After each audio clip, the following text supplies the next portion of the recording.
Buonasera, buonasera a tutti, benvenuti. Good evening and welcome to the Italian Academy. I am Barbara Faedda, the Academy's Associate Director, and it is a pleasure for me to open our symposium for the Day of Remembrance 2019.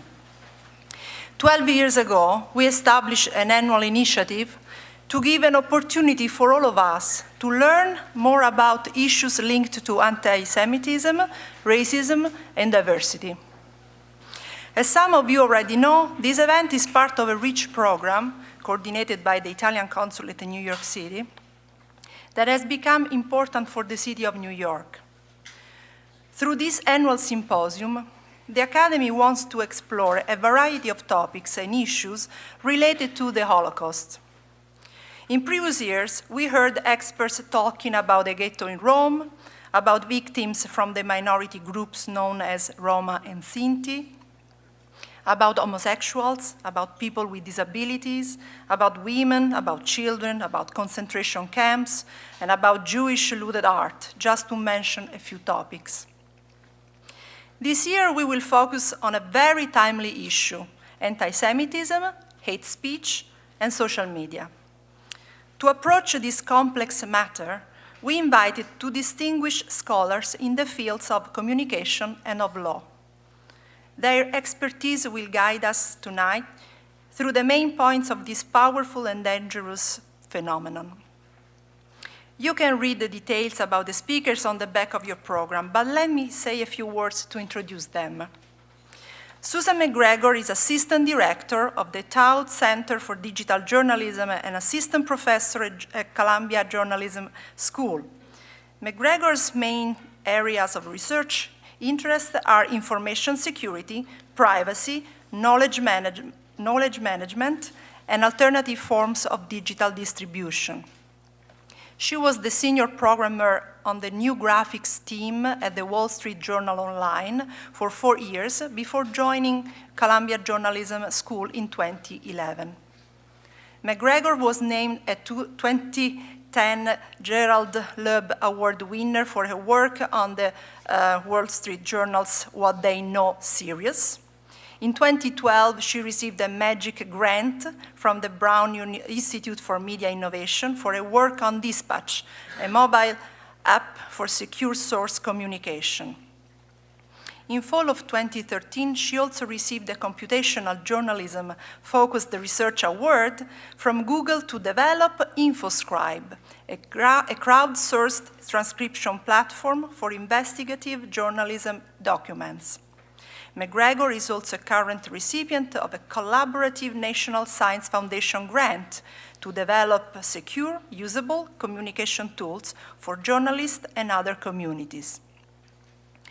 Michel Rosenfeld,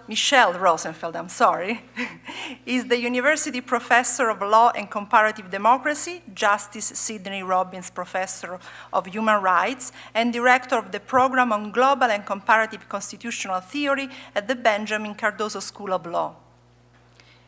He is the author of several books, many books, including Affirmative Action and Justice, a Philosophical and Constitutional Inquiry, Yale University Press, 1991, which in 1992 was named Outstanding Book on the Subject of Human Rights in the US by the Gustav Meyers Center. Professor Rosenfeld is also the co-editor with our former fellow Susanna Mancini of Constitutional Secularism in the Age of Religious Revival, Oxford University Press 2014, and The Conscience Wars, Rethinking the Balance Between Religion, Identity, and Equality, for Cambridge University Press 2018. Several among Professor Rosenfeld's works have been translated into many languages: Chinese, French, Italian, Greek, Hebrew, Russian, Turkish, and so on. He is a founding member and president of the United States Association of Constitutional Law, the founding editor-in-chief of the International Journal of Constitutional Law from 2001 to 2014, and was president of the International Association of Constitutional Law until 2004. Among his many honors, in 2004, he received the French government's highest and most prestigious award, the Legion of Honor. According to our tradition, at the end of the talks, we will continue our conversation with a reception on the first floor. Now, please join me in welcoming our first speaker, Professor Suzanne Mcgregor. Thank you. Thank you very much for having me. So the topic of my talk this evening is memes, misinformation, and anti-Semitism, coded communications on social media. In his popular 1976 book, The Selfish Gene, evolutionary biologist Richard Dawkins coined the term meme, a term he used to describe those units of cultural information that may be passed by non-genetic means. Though defined by Dawkins decades before the dawn of the commercial internet, however, the term captured the imagination of academics in a variety of disciplines, as it offered a way to think about how culture moved within and among groups of humans, and for some, even the organization of the human mind. While present throughout human history, functional memes were perhaps especially visible during the 20th century as artifacts of propaganda and the popular press. And while not all memes are visual, some of their most enduring forms tend to be. As early as the 1920s, for example, the introduction of widespread photography saw the creation of a cartoon version of the classic side-by-side image macro in the form of expectation versus reality memes. Particularly with the introduction of new reproduction technologies in the late 20th century, however, the creation and proliferation of memes was no longer the sole purview of government propaganda machines or mass media outlets. Using photocopies, paste, and stickers, memes began to move off the page and into the physical world, such as the well-known Shepard Fairey sticker campaigns featuring a likeness of Andre the Giant featuring the word obey, which emerged in New York and other global cities in the late 1980s and early 1990s. More recently, the meme has even moved beyond paper, as with Invader's urban mosaics from the early 2000s. The rise of the social web, however, has long since made the term meme largely synonymous with the internet. Alongside Dawkins' classic definition of meme, the Oxford English Dictionary now lists an internet-specific version. Quote, an image, video, piece of text, etc., typically humorous in nature, that is copied and spread rapidly by internet users, often with slight variations. In the 2013 book, Memes in Digital Culture, author Limor Schiffman offers a more precise definition of internet memes and argues for the studies of memes in communication scholarship. When viewed through the lens of social media in particular, the communicative quality of memes is clear. Today, it's common to see an image-based meme form the entirety of a post or a response on social media platform like Twitter. Clearly, there is a communicative quality to such memes, and on social media, the dominant form is still often the image macro, that combination of image and text, not unlike the early expectation versus reality cartoon memes from the early 20th century. The success of the image macro meme on social media in particular is likely driven by a number of factors. While on social platforms like Twitter, the annotated image has long offered a way to encapsulate whole histories of meaning in a character limit-friendly way, in this context, images often serve the 1,000 words purpose by directly and concisely invoking moods or experiences that defy direct description, no matter how many words may be available. Add to this the well-documented fact that the human eye is often drawn to images within fields of text, and the existence of multiple social platforms, such as Instagram and Pinterest, that are specifically designed for image sharing. And it's unsurprising that image-based memes are often the preferred format for attention-getting social media content. Yet, as everyone from celebrities to politicians now use social media as a means to communicate with the public, the need to take memes seriously, as Schiffman argues we should, is more pressing than ever. This evening, I'd like to present the case for why true media literacy for both the press and the public at large must include an understanding of not just what means meme, but how they give meaning at all. According to Schiffman's definition, an internet meme is a group of digital items sharing common characteristics of content, form, and/or stance that were created with awareness of each other and were circulated, imitated, and transformed via the internet by many users. In the current social media environment, it is perhaps this final characteristic of meme culture, the person-to-person dissemination of the meme, that has made the form such an attractive, powerful, and potentially dangerous format for the spread of disinformation, misinformation, and hate. In the social network context, information that spreads from one individual to the next, rather than in an obviously centralized or top-down sort of way, achieves much greater reach. This is true not only because the platform companies themselves have, should they choose to use them, the data and tools necessary to work against actors that seek to game the system to promote a particular view, but also because research indicates that the level of trust that readers place in the contents they see on social media is dependent not on the original creator of that content or even its substance, but on the trust that they place in the person who originally shared it with them. Thus, a successful meme-driven disinformation campaign will reach a substantial audience by virtue of the very format, just as propaganda campaigns of the past leveraged multi-mass media formats, especially film, radio, and television, to achieve the same effect. In stark contrast to these prior efforts, however, meme-driven disinformation campaigns are incredibly cheap to create. Image-driven memes are often intentionally low production value, relying almost as a matter of form on low-quality images and amateurish design, allowing a large number of them to be created quickly and inexpensively.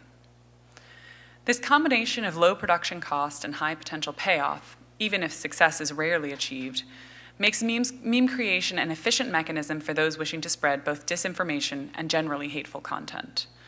An ongoing example of this approach is Mimetic Monday, an invention of the neo-Nazi website The Daily Stormer. As authors Alice Marwick and Rebecca Lewis highlight in their 2017 Data and Society report, Media Manipulation and Misinformation Online, the unique characteristics of image-based memes allow online actors like the Daily Stormer to try to influence online discourse by creating a seemingly endless stream of hate-based image macros, including those that are explicitly anti-Semitic, racist, or directly use Nazi symbols and imagery. Because the images are so easy to make, even the work of a relatively small outlet like the Daily Stormer can have an outsized effect, as the meme-based approach allows them to attempt creating, quote, many messages and strategies, pursuing those that stick and abandoning unsuccessful tries. One key objective of such campaigns is for messages that begin as disinformation, that is, content intentionally designed to deceive or mislead, to transform, in part through a filtering effect of the meme's iterative evolution as it spreads, into misinformation, that is, the often unintentional person-to-person sharing of false, misleading, or otherwise problematic content. As Marwick and Lewis point out, this is in large part what makes memes useful as propaganda, allowing, quote, alt-right users to spread elements of their ideology to normies, a derisive term for the broader public that does not share their extremist views. In other words, carefully crafted memes, if successful, help suffuse a much broader cross-section of social media with hate-tinged messages than they might otherwise reach. But how exactly does this happen? For Dawkins, meme diffusion is almost exclusively a process of imitation, wherein small changes to the original meme might be introduced, but the key features that make it recognizable remain the same. In Schiffman's view, too, there is a key element of imitation, though this is much more closely coupled with the notions of both iterative transformation and mutual awareness, the idea that variations on a meme exist in a state of something like constant conversation with one another, what Schiffman describes as the necessary intertextuality of meme culture.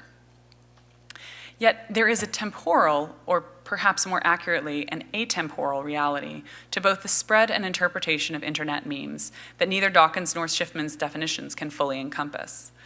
For while it is true that many memes reach their peak within a recognizable time frame, there are also persistent memes whose visibility ebbs and flows throughout various communities over time frames of years or even decades. Alternatively, memes may originate within a particular internet subcommunity before emerging onto the broader social web. In these contexts, it is hard to argue that the newer memes are created as either meaningful imitations of the original or even with a real awareness of the original meme. Instead, such memes may be adopted and travel through new communities via a process of inference, as suggested by Scott Atran in his 2001 paper, The Trouble with Memes. In this context, memes transmission depends not on viewers' understanding of the original meme's context or associations, but instead on their ability to form a cogent interpretation of the image independent of its original context. In this situation, the conditions for the spread of misinformation are much more favorable, as the person sharing the mimetic image macro with friends and family may be unwittingly sharing content that has much more pernicious roots and hateful connotations than their personal frame of reference would suggest. Even more crucially, however, is that while a given individual or community may be naive to the meme's original meaning, its unwitting spread can, in retrospect, provide the appearance of broader support for its more hateful and extreme interpretations. At this point, the meme may then catapult to mainstream awareness through coverage by traditional press and mainstream media, with the consequence of both elevating and cementing the hateful message on the national stage. Perhaps the best-known recent example of the creation, co-option, and elevation of an image-based meme comes from the 2016 presidential election cycle, when a variation on a character from Matt Fury's 2005 comic series Boys Club, Pepe the Frog, gained national and persistent attention as a symbol of alt-right and white nationalist attitudes. Although the clear association of Pepe with anti-Semitic and pro-Nazi imagery is today undeniable, the evolution of Pepe from a relatively innocuous cartoon frog to a widely acknowledged hate symbol demonstrates the complex task of disambiguating and attributing specific meanings to memes, even as they become increasingly powerful mechanisms for both personal and political communication and representation. The character of Pepe the Frog was first introduced online via a MySpace webcomic that the creator, Matt Fury, estimates was uploaded in 2005. A few years later, a frame from one of the comics in which Pepe uses the phrase, "feels good, man," generated perhaps the earliest Pepe memes, in which the character's face was integrated into images where the "feels good, man" slogan was used on message boards, usually as a stand-in explanation for odd or niche behaviors or attitudes. For several years, the Pepe meme therefore existed largely as a reaction image, with variations like "feels bad, man," mostly on Reddit and Chan message boards.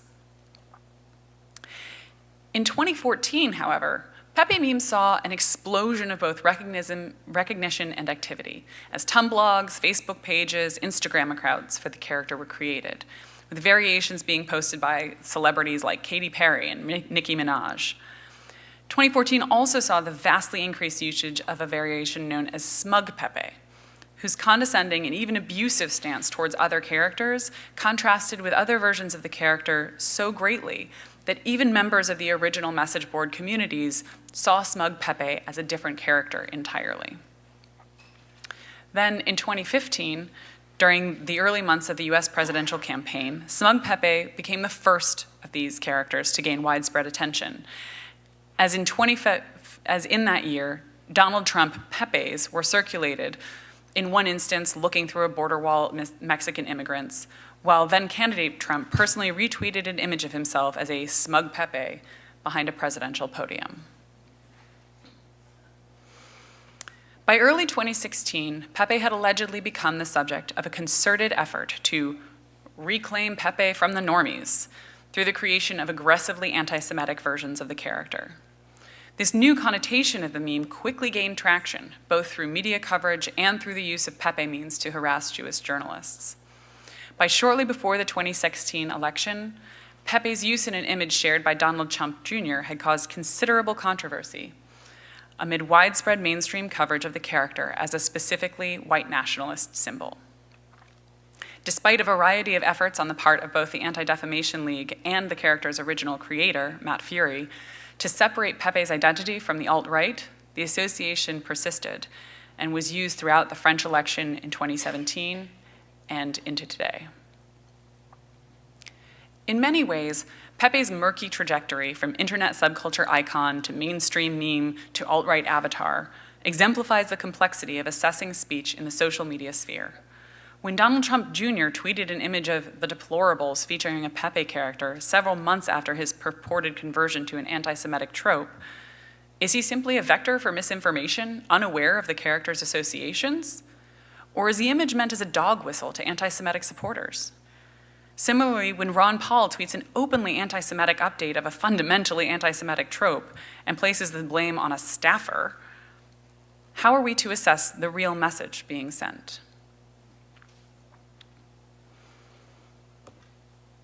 The advent of social media as a means for politicians to speak directly to a multitude of publics with the click of a button poses difficult questions for how that speech should be assessed, especially given the pernicious potential for a post and retract cycle to play to all sides.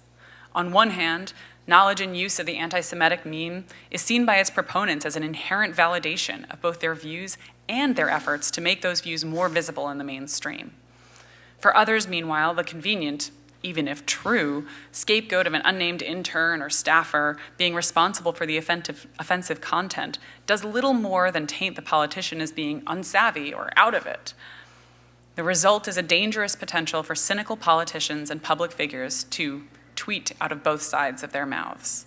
In this sense, these memes fulfill the ostensible purpose of far-right groups that compose and promote such memes, that having them act as, quote, gateway drugs to the more extreme elements of alt-right ideology.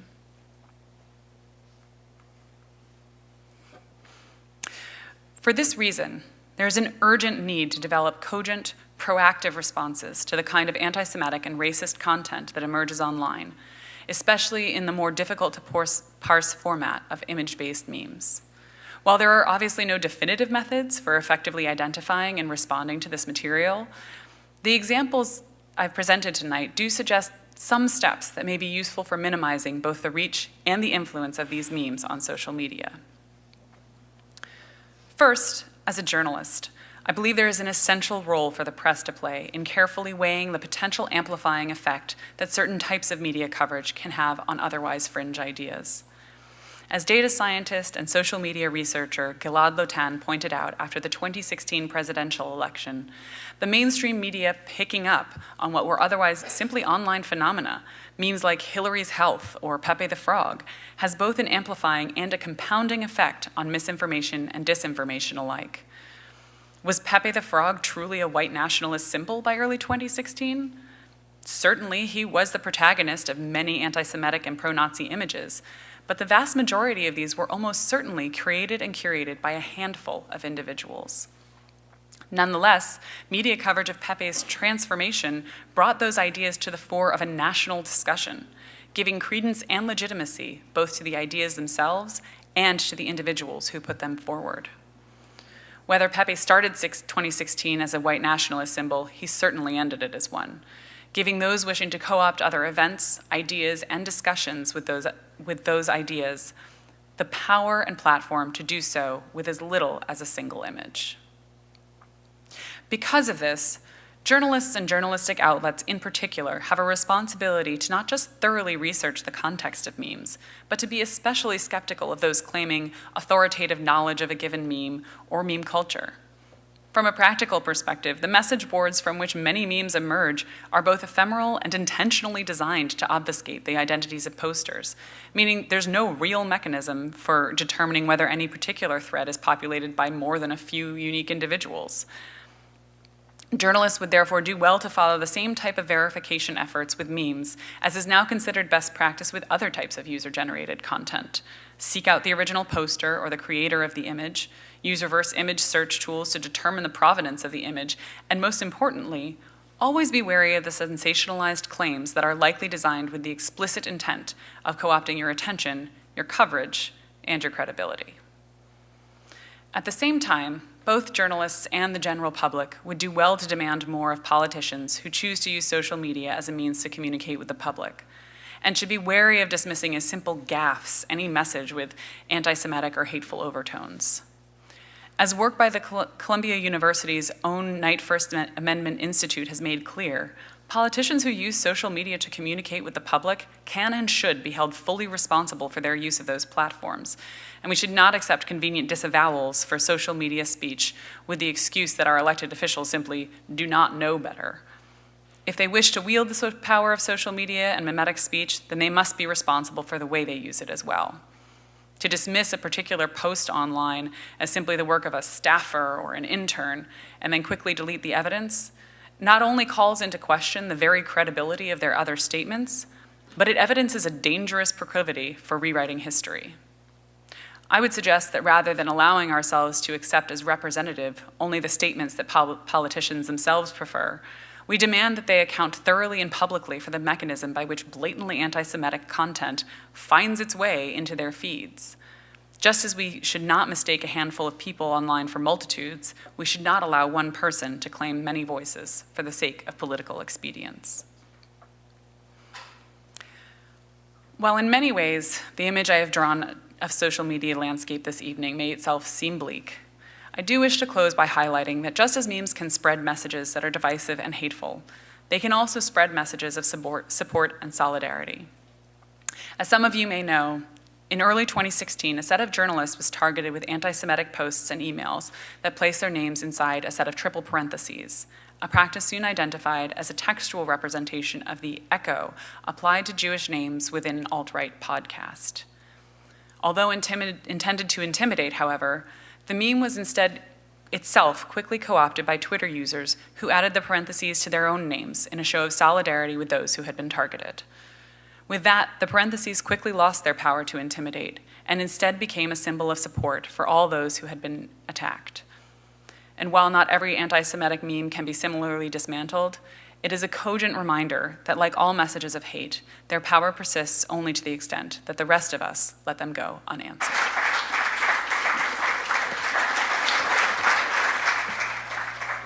Okay, so I want to first of all thank the Academy and in particular Barbara Faedda for this invitation. I am very happy to be here. And what I will address is I'm a law professor, so the law, which is in this field particularly complex and in flux. And I obviously won't be able to do everything, so I will assume that we all understand what hate speech is, for purposes at least of this discussion, and that anti-Semitic speech is easily equated with hate speech.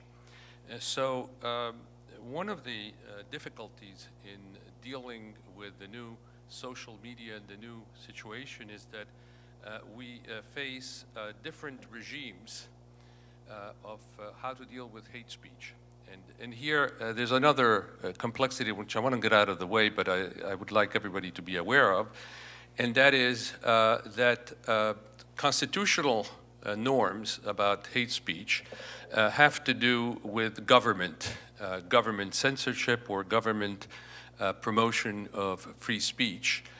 On the other hand, you have now internet and social media platforms that are privately owned. Google is privately owned, so is Facebook, etc.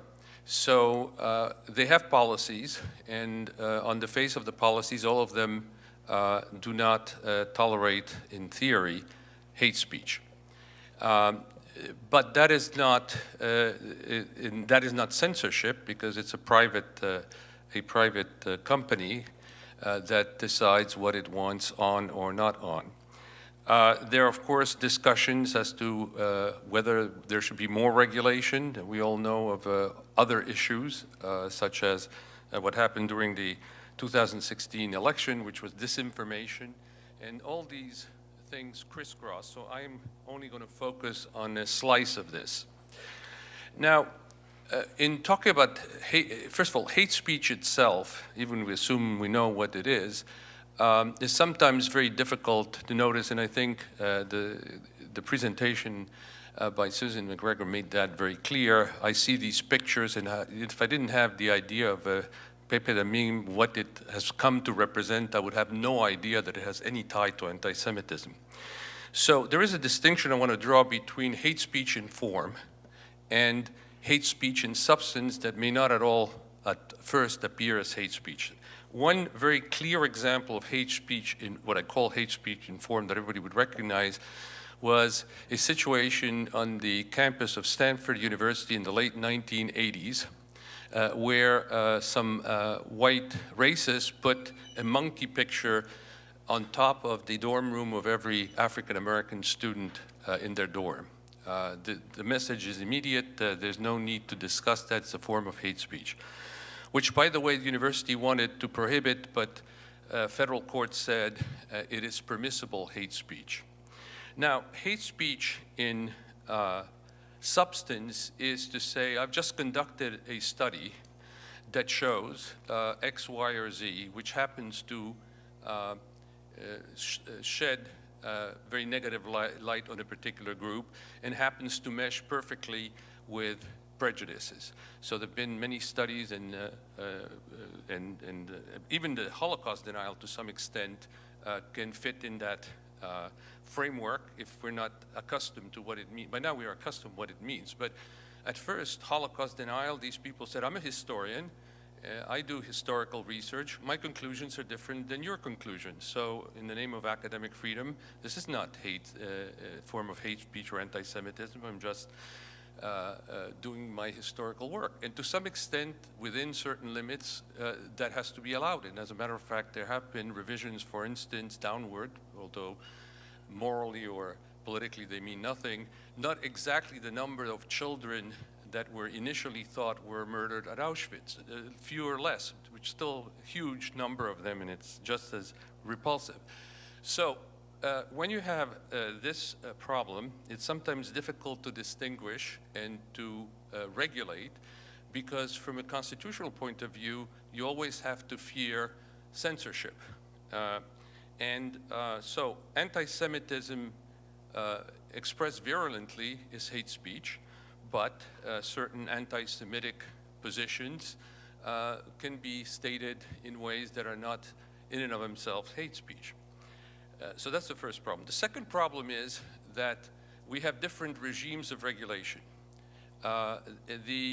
Most of the world, including our neighbor to the north, Canada, and Western European countries, make it, you can make it a crime, or you can have a fine, or make it legally prohibited and have people sue if somebody makes a declaration that incites to racial hatred. In the United States, the constitutional standard is very different. You have to show incitement to violence.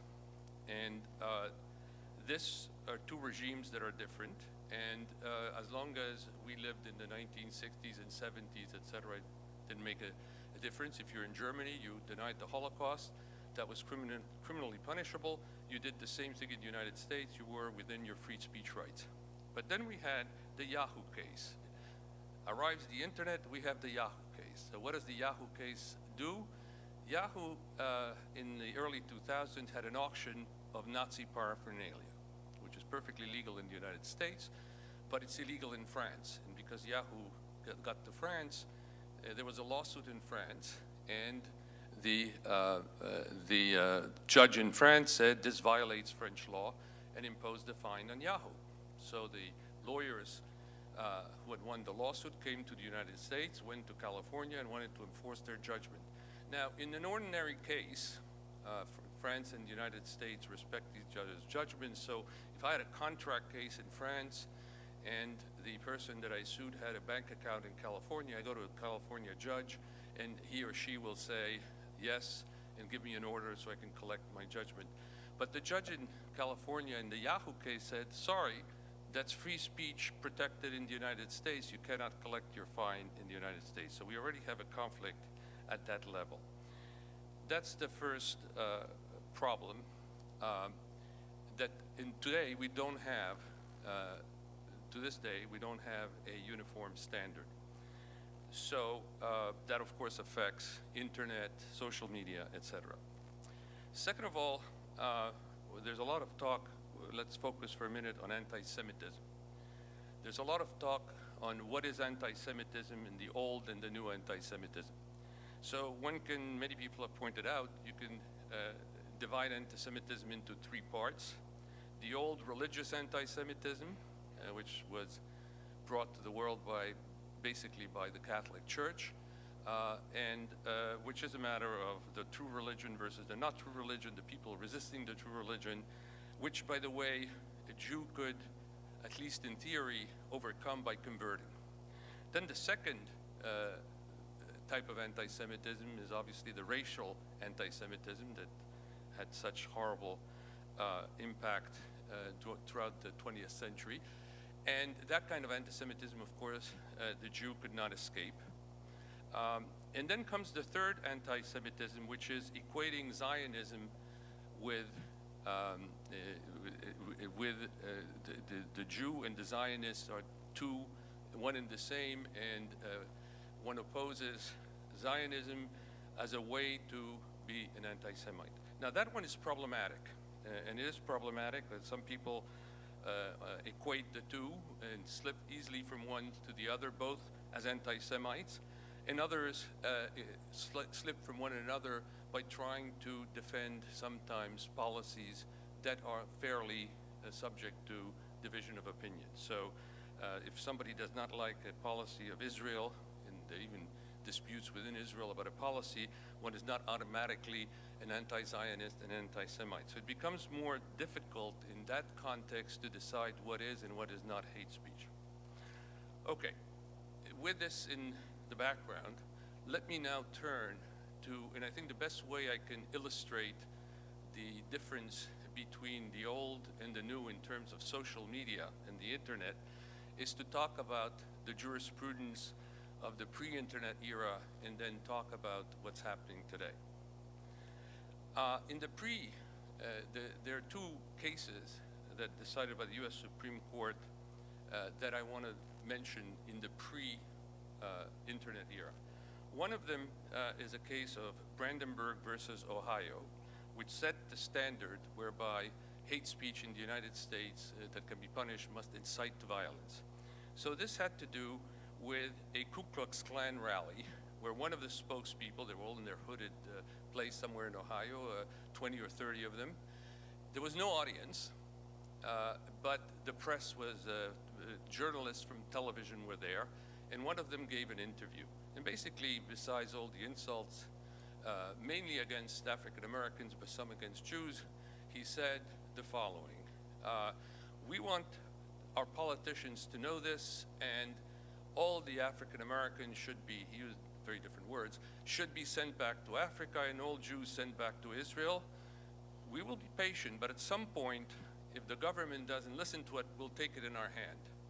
Now, that message was transmitted through television to individuals sitting at home watching their own TV sets. It was filtered through the journalist who said, here is what happened in Ohio. So when the court saw this, it said, this is not unconstitutional because there's no incitement to violence. There's advocacy perhaps of violence, but no incitement to violence. Now notice that there is no crowd that is getting inflamed and excited and ready to act. This is all quite abstract, and individuals in their own living room are seeing this program. Second case, which led to more controversy, was the Skokie neo-Nazi march.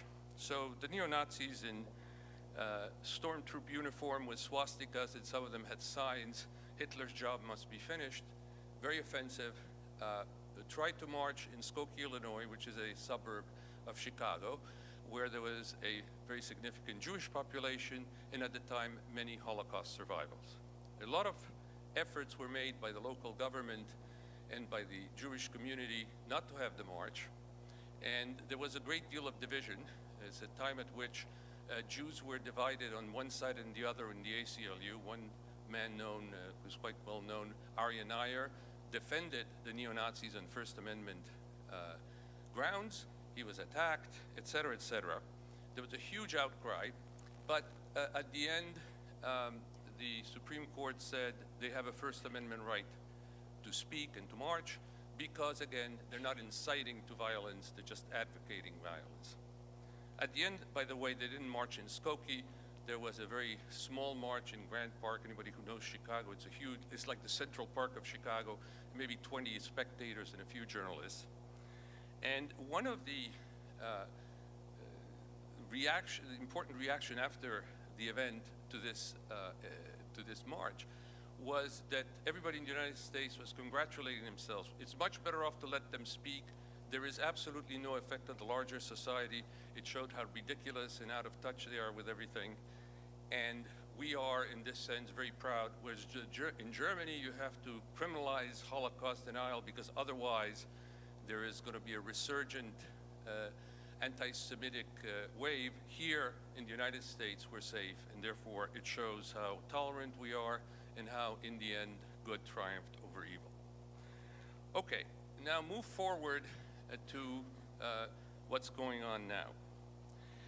What's going on now is that you have, notwithstanding the policies of the Googles and the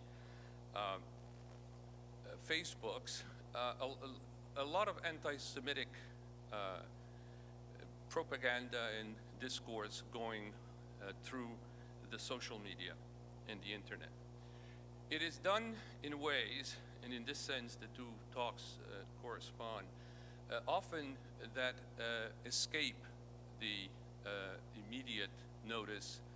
So let's say Google can say, I will remove some openly anti-Semitic, openly racist posting, but what they do is they find other means, and in particular there are one of those platforms which is called Gab and is modeled on Twitter, which happens not to have the same policy as Twitter. So what they do is that they said, we're for free speech, and they have an awful lot of ultra-right, anti-Semitic, racist propaganda and exchanges. Now, what is amazing about this is that you have this whole world, and then you have the algorithms, and you have the means by which the speakers reinforce one another, and so those who agree, you can point to I like, I agree, and so you create a circle. It's anonymous, but it is quite big, in which you can exchange the most vicious type of propaganda. So one thing that one would not suspect, I'll give you a few examples to get the idea of what we're dealing with. One of the things that one would not suspect is that if you go on the internet and you look at Jewish, for instance, or Jewish people, or Jewish history, you'll get a whole bunch of sites that you can do research on if you get information, if that's what you are inclined to do. But if you put the word Jew, that will very quickly lead you to a whole anti-Semitic world, and people know where to go. What is even worse is that they have found ways to avoid detection by using coded words or by using sometimes acronyms. And I'll give you one of them, and you'll pardon the language, but I think I should give you what it says. GTKTWN. What does that stand for? Gas the kikes, race war now. That's what it means, and this is what they're exchanging. So I want to end the discussion, which is of course very incomplete, with there was an article recently in the Washington Post about some group of scientists who are trying to decipher the discourse that happens in places like Gab. By the way, one of the problems with Gab is that not only is it because there are two very important points that one has to focus on. The first one is there is a group of absolutely convinced anti-Semites, racists, etc., talk to one another. And that's bad enough, but there is the danger that they're going to try to expand the world of people who agree with them. so that they try to communicate to a broader audience and try to draw them in. And what happened is that Gab, which is this small extremist platform on the net, apparently through these acronyms and through these indirect ways have spilled over to places like Twitter and Reddit, which are mainstream areas where these people now find a much broader audience. So this is a very important point, which leads me to another case of the US Supreme Court. And then I'll finish with my last example.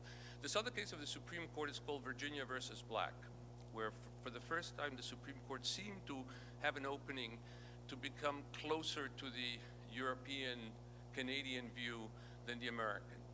This had to do with the Ku Klux Klan rally, followed by cross burnings.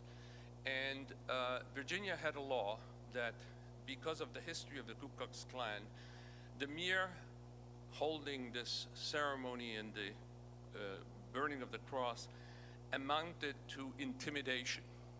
There were so many African Americans who were then subsequently killed, lynched, killed after such rallies, that the court said it's okay to make the linking. So this amounts to incitement to violence. Whether or not it will occur, it's as good as incitement to violence.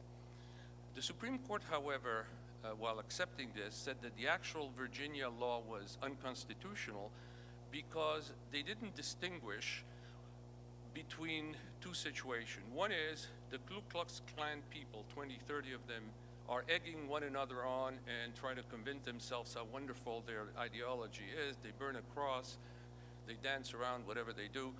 And the other one is they go and they have an audience that is outside of their group that can feel intimidated. And in the opinion by Justice O'Connor, she says, the mutual reinforcement is actually protected speech, because obviously they're not threatening one another. I certainly don't agree with this analysis, but her analysis was you separate the inner group, the already believers in this case, vicious racism, as opposed to trying to export your racism to someone else. Which brings me now to the last example, which has to do with the horrible massacre at the synagogue in Pittsburgh. And the perpetrator, Bowers, who, from a legal point of view, was a lone actor. And I don't want in any way to give the impression that he was not, but he was not acting in a vacuum. He was a great participant in this Gab social media platform. And the study that was mentioned in this Washington Post article showed how there was a whole series of reinforcing messages which connected the Jews as destroying the white race. The Jews want to spread all the evils in the world. Messages that amounted to say, kill the Jews. All this was mixed in with connection of the Jews to immigration. Of course, we all know the great claim that George Soros has organized all these caravans. He's a very powerful man, but I never realized it was this powerful. All these caravans, not only from South America, Central America, but in Europe, he's bringing everybody from Syria to invade Hungary. I mean, it's just incredible what I don't know how he can sleep. He doesn't have time. He's organizing all these millions and millions of refugees.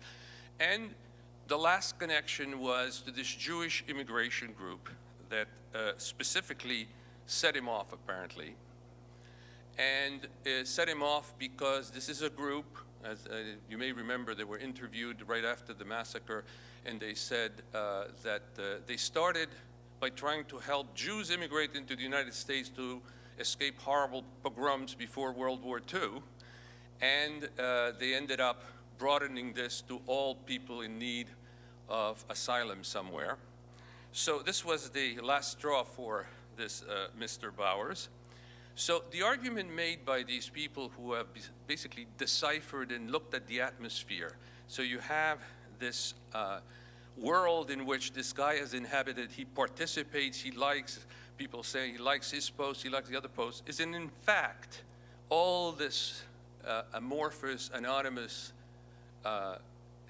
communications and the people behind it really should have some responsibility for the massacre. Now, they're not the murderers, but they certainly are perhaps more closely associated with somebody who incites to violence. And I will read from one of the points that made here is that one could object to this analysis. And by the way, this analysis has not been verified by, it's very recent, by peers, because they do a lot of statistic studies, and I'm not qualified, I'm just a lawyer, to pass judgment on how accurate what they're saying is, but it just, from my point of view, it seems plausible. That's why I'm relating that to you. But here is one point. The Ku Klux Klan does this too. So what makes this different? And then the answer is GAB acts as an imminence enhancer. A Ku Klux Klan rally occurs once, has 20 to 30 people, and then folks go home. Under those circumstances, US law says that even death threats against outgroups, like in Brandenburg versus Ohio, is protected speech because the imminent nature of the threat isn't believable. Imagine instead you had a 24/7 rally with the hundreds of thousands of people chanting, "Kill the Jews." Occasionally someone leaves the rally and actually does this. Is it believable that the killing has nothing to do with the ongoing rally? The rally is GAB. This case for imminence has believability because of that. So in the view of these people, what has happened, and this is of course the worst example, is that we have a certain phenomenon that is like a contagious virus. And again, because it's anonymous, because you can hide behind the world, the abstract world of the net and so forth, it is, in some sense, much more threatening. So what can we do? Is there anything we can do? One thing we could do, although it would require the United States Supreme Court to change its jurisprudence, is that these new phenomena cannot be simply absorbed within our existing law and constitutional analysis, because it's not the same thing to have a Ku Klux Klan rally with 12 people and whatever happened in Brandenburg and all these other cases, or Skokie, with all this incredibly insidious, hidden, and spreading danger.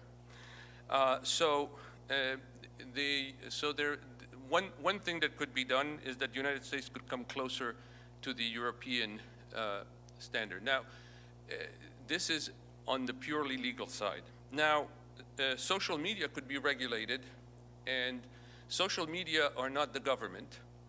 And one of the problems with the government regulation of any speech, and this is where the problem comes in with what I call hate speech in substance, is that you have to give a benefit of the doubt to freedom of speech. And sometimes it's not clear, sometimes it's clear and the judges go too far. So we should be more strict. But the media platforms ought to be held responsible, and if necessary, should be more vigilant. And that doesn't constitute censorship. And we can see that they should make it more difficult to circulate this type of material. Now, one of the problems, of course, is that you need the technology to detect and to expose this, and it's not always available. So obviously, just like in the case of journalists, we need to have there are some organizations that are trying to expose and report and so forth, but we need to have much more scientific ways in which we can counter this. And so you decipher, you counter on the internet, and the rest of this, of course, is education. One of the things that is now becoming apparent and shocking is that fewer and fewer people are aware of the Holocaust. As the generations pass, and the younger generation, they're not educated, they don't know about the Holocaust. So anti-Semitism has to be, and the history has to be kept alive. And finally, we have a situation in the world when you speak about, in part, what we shouldn't forget is all this, as horrible as it is, reflects real political issues and real political struggles. We have a situation in the world, it's very easy to scapegoat the Jews because they're accused of being the globalists, or they're accused to be the ones who try to bring people who don't look the same as the mainstream people in the country into the country, etc. But this is a much larger struggle about the effects of globalization, the idea of the new illiberal democracies, new authoritarianism versus capitalism, globalism, and all that. So all this is connected. My final message is, there are certain technical, legal aspects to this which we can fiddle with, but it will never solve the problem by itself. There are societal matters that have to be addressed, and there are broader world political problems that also have to be dealt with, because unfortunately one sad truth is, although the situation is not the same today that it is in the 1930s, there's a great deal of increase in anti-Semitism, not only in the United States, but in other parts of the world. And a lot of the rhetoric is quite similar to that of the 1930s. So we have a lot of work ahead, but I hope that I made it a little more clear, at least in the modest sense of what the law can do, which is not that much. Thank you very much.